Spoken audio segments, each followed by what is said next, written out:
Okay, so we're taking a look at a foundational reading on how to think about strategy under conditions of uncertainty from the Harvard Business Review, written by Courtney Kirkland and Vigoury.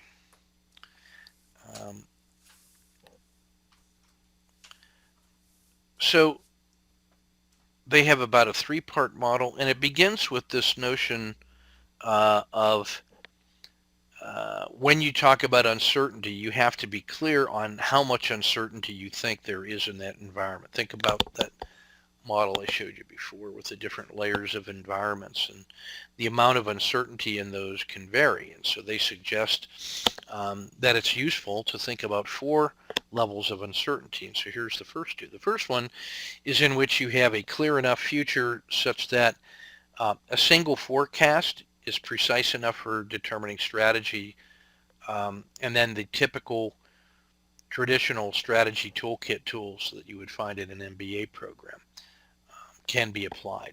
And an example would be trying to develop a strategy against a new entrant in the airline business that might be featuring low cost. And so that's a very straightforward entity looking to have an impact in your business area, and it's clear enough about what to do that you can apply simple analysis to it. It's one model correctly applied, and it defines what's going on. The next level of complexity is one in which there are multiple alternate futures, but such that you can actually define a set of possible outcomes for these three, in this case, three different states of nature. And so you can do some decision analysis that says if we adopt course of action 1 or course of action 2 or course of action 3, we can sort of evaluate what the expected payoff is. We might be able to use things like game theory or option valuation models to determine what the probabilities of outcomes are and what the risk reward features are, how much an option or an insurance would cost, and we could make an analytical decision based on expected outcomes, based on those three, in this case, well-defined possible approaches or possible decisions. And so this might be applied in something like capacity strategies for a chemical plant, in which we decide how much we want to invest in, small, medium, or large, given an environmental um, environment or policy regime that was stable, and then we could decide what the reward would be for those different levels of capitalization, and then we could make a business decision on the basis of that to see which one had the best reward to risk profile. You might also see that with long distance carrier strategy trying to enter a deregulated local services market. So there are different levels of exposure that they could have, or different strategies, each of which could be viable. And then we might do some wargaming to determine which strategy is the most appropriate and give us the kind of returns we want for the amount of capital that we're interested in putting in. So those are the first two levels. So the third level of complexity is one in which there is a range of futures available, but which don't really conform to separate and distinct categories like on the previous level. So any one of the futures in here is certainly reasonable and possible. And so we can't define like a million different scenarios or a million different decision points. And there's just too much to compute or too many variables going on. So we might have to do some different analytical approaches like latent demand research, in which we might do some surveys to determine how many people would respond to different categories of product marketing or service offerings. We might do different schools of thought on technology forecasting to see how probable breakthrough technology might be in the next 5, 10, or 15 years, and then use that to guide what kind of time frame it would be appropriate for us to consider. We might do scenario planning, in which we take a representative sample of possible scenarios on the left, in the middle, and on the right, and then develop a set of strategies and see how those strategies might perform in each of those different future scenarios. So there's a lot of future thinking going on in there. And then based on um, based on how well a different strategy might perform in all of these scenarios, we might make a decision that way. But we might not have a we not we're not certain about which particular scenario comes about, but all of them are kind of possible scenarios, but with different policy parameters and variables, and so we can test against those because in large corporations, a lot of times we've got to commit to strategies before it's very clear about how certain policy outcomes might unfold, and so we have to be able to put things in motion and then just see what kind of weather is going to come up. So what kind of rigging do you want on your sailboat? Not that you're going to go around the world with, not knowing what specific kind of weather patterns you're going to get. So you have to launch before you find out exactly what that weather might be. Or maybe the journey is so long that we're going to experience a number of different scenarios. So in this kind of uncertainty,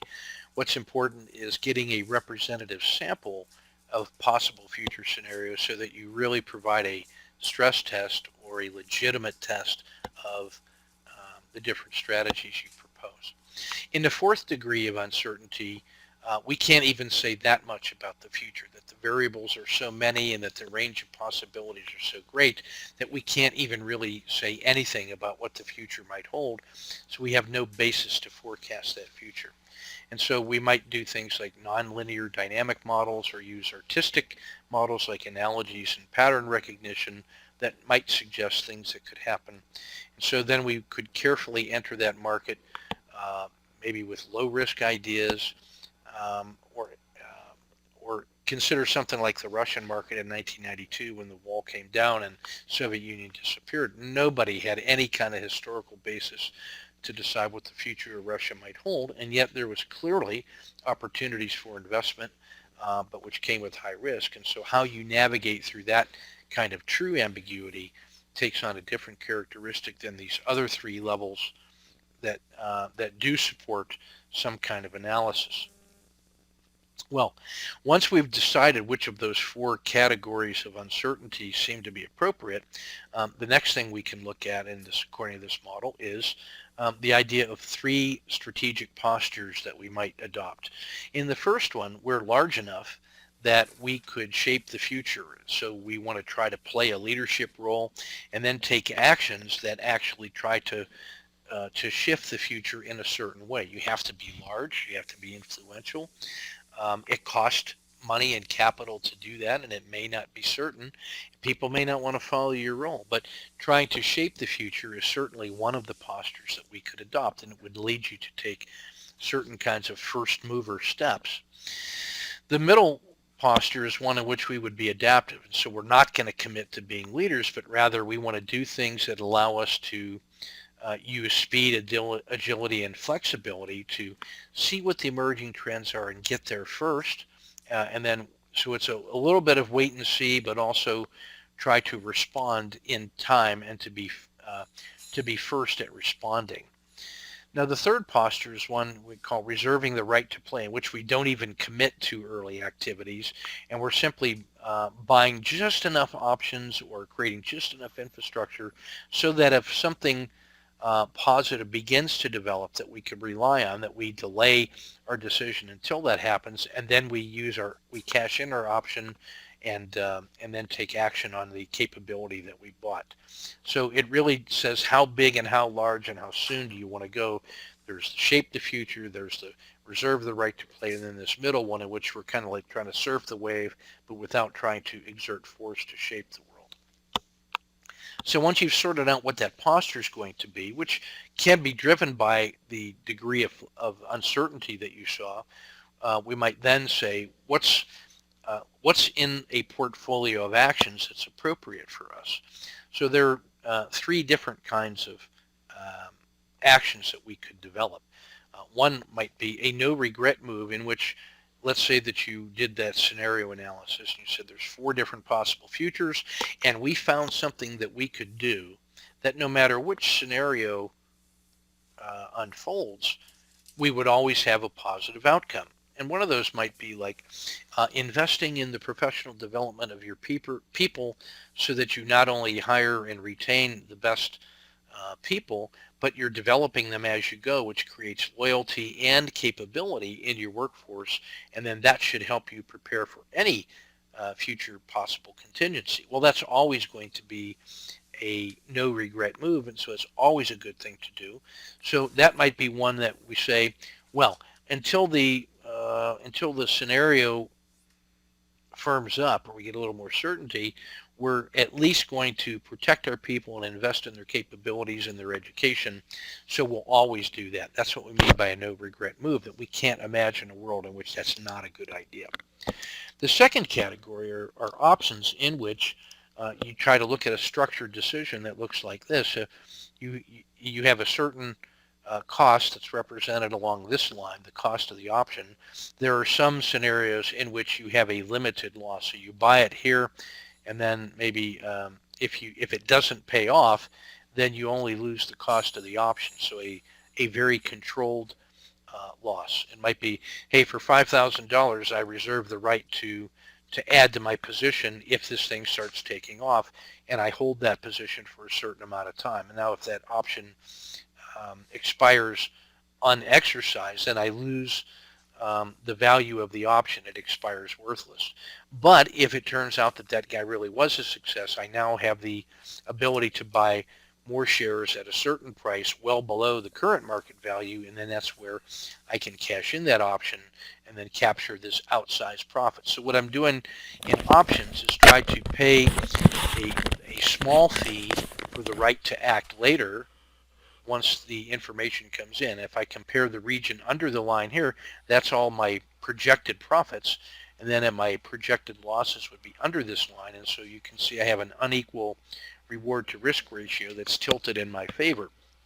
And so if I can put a time dimension on that, I might say, hey, this idea, if it works out, could be worth a fortune, and we'll know in about 6 months. So I buy an option that says for the next 6 months, I will reserve the right to be able to buy at a lower than market value, and they get that money and they can use that to develop their ideas, and then it gives me the right to participate if the thing actually pays off. So that's sort of what you do as a venture capitalist. So if I have unequal or asymptotic reward to risk, then I have options that I can put in my portfolio of actions. Then the final one might be one where I don't even have the ability to do an option. It's sort of all or nothing right now, and I have to take big bets and become a big player in this in this enterprise or in this opportunity. And if it pays off, I win big, and if it doesn't pay off, I lose big. And now I've got to figure out how I can stack the deck so that my probability of gains are larger than my probability of losses, but I recognize that it consumes a significant amount of my capital. So I have to be very careful in my analysis before I'm going to make a big bet. So a portfolio of action then really is a collection of building blocks that takes these kinds of actions and blends them together based on this uncertainty and the posture that I've taken. And so I can create multiple actions or decisions in my overall course of action. And so the example that they offer, and I'm not going to read all this to you, but is that a regional bank is confronting uncertainties in electronic commerce, does their little strategic analysis according to that model. They identify the nature and the extent of uncertainties. They choose a posture. They build a portfolio of actions, and then they actively manage that. And then as the environment starts to change and information comes back on how well they're doing, they can then adjust their decisions. They can add or subtract to activities in that portfolio of actions. And now what they've done is they've applied this particular model. So I say all this simply to say this is one of the ways in which we might choose a model to analyze the strategic opportunities available to a company. So we'll talk about other models in this course. The Porter model, the Diamond framework, the supply chain management, value chain analysis, SWOT models, PEST models, that RAFT model, that model I showed you before. But here's another model that's available to us that can certainly be used in any of our DBs.